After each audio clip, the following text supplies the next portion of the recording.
आस्था का संबंध मान्यता और फीलिंग्स है। आस्था में हम किसी धर्म पर श्रद्धा विश्वास करके उसका अनुपालन करते हैं। यह एक प्रकार से ट्रेनिंग करके मन को अभ्यस्त करने जैसा कुछ होता है। एक बार शुरू में आस्था बनानी पड़ती है, बाद में फिर तो यह अधिकतम समय यंत्रवत ही होता है। इसे सिद्ध करने में तर्क कुछ ही अंश तक सहायक होता है। उदाहरण के तौर पर एक बालक की दृढ़ आस्था माता पर होती है। वह उससे प्रेम की फीलिंग से जुड़ा होता है। बालक गिर गया, चोट लग गई, सभी उसे चुप करवाए, वो ना हुआ।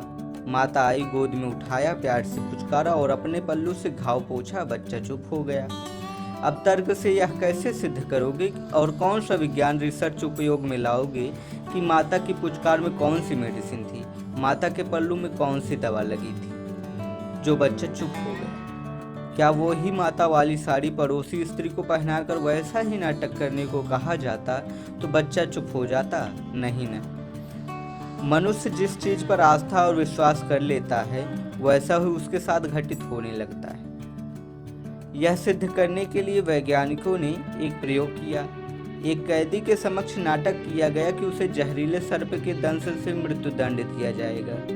सर्प नकली था, उसके मुंह में लिखने वाली स्याही लगाई गई, हल्का सा उससे चुभाया गया, नीलापन पैर में आया। डॉक्टर झूठ मूठ का बोलने लगे, जहर चढ़ रहा है, ब्लड प्रेशर डाउन हो रहा है।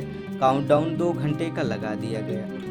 उसके आसपास ऐसा माहौल बनाया गया कि उसकी आस्था इस बात पर दृढ़ हो गई कि उससे सचमुच सर्प ने ही काटा है। वो युवक सचमुच मर गया। पोस्टमार्टम में जहर से मृत्यु निकला। वो जहर उसमें कहाँ से आया, क्या तर्क से सिद्ध कर सकते हो? इसी तरह कोई श्री राम पर आस्था रखता, कोई शिव जी पर, कोई दुर्गा जी पर, कोई नानक पर। जब वो आस्था रखता है तो श्रद्धा विश्वास से वो उस चेतना से जुड़ता है। वह विश्वास उसका काम करने लगता है। उसे लगता है कि उसका भगवान सबसे शक्तिशाली है, इत्यादि इत्यादि। वास्तव में उसके अंदर का बिलीफ सिस्टम उसे शक्ति प्रदान करता है। एक ही भगवान सबको समान फल नहीं देता और ना ही सबकी समान मनोकामना पूर्ति करता है। जिसकी जितनी दृढ़ आस्था, भक्ति, विश्वास, उसका उतना शक्तिमान भगवान। ठीक वैसे ही जैसे एक ही बिजली कनेक्शन होने के बावजूद सभी बल्ब एक जैसी रोशनी नहीं देते। 0 वाट का बल्ब कम रोशनी और 100 वाट का बल्ब ज़्यादा और 40 वाट का बल्ब मध्यम रोशनी देगा।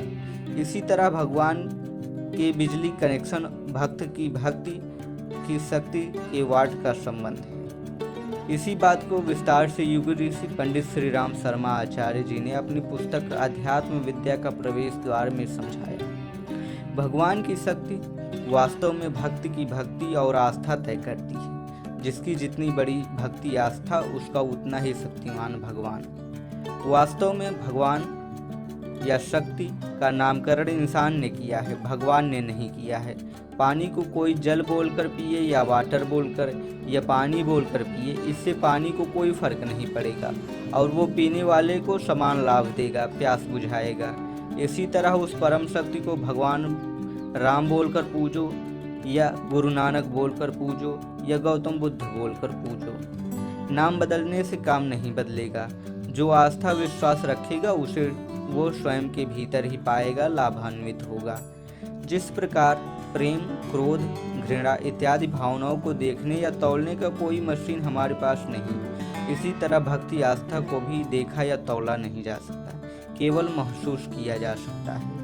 इसलिए इस पर कोई वैज्ञानिक तर्क द्वारा इसे सिद्ध करने की चेष्टा बच्चे के खिलौने की कार जैसा होगा। जो कार का स्वरूप और थोड़ा आकार आइडिया तो दे सकता है, लेकिन इस खिलौने की कार पर बैठकर कहीं पहुंच नहीं सकते। इसी तरह तर्क से धार्मिक आस्था का थोड़ा बहुत खिलौने की कार की तरह आइडिया ले सकते हो, लेकिन तर्क के वाहन से ना ही आस्था पूरी तरह सिद्ध कर सकते हो और ना ही अध्यात्म पा सकते हो। यदि वीडियो पसंद आई हो तो लाइक करें, शेयर करें और सब्सक्राइब करें।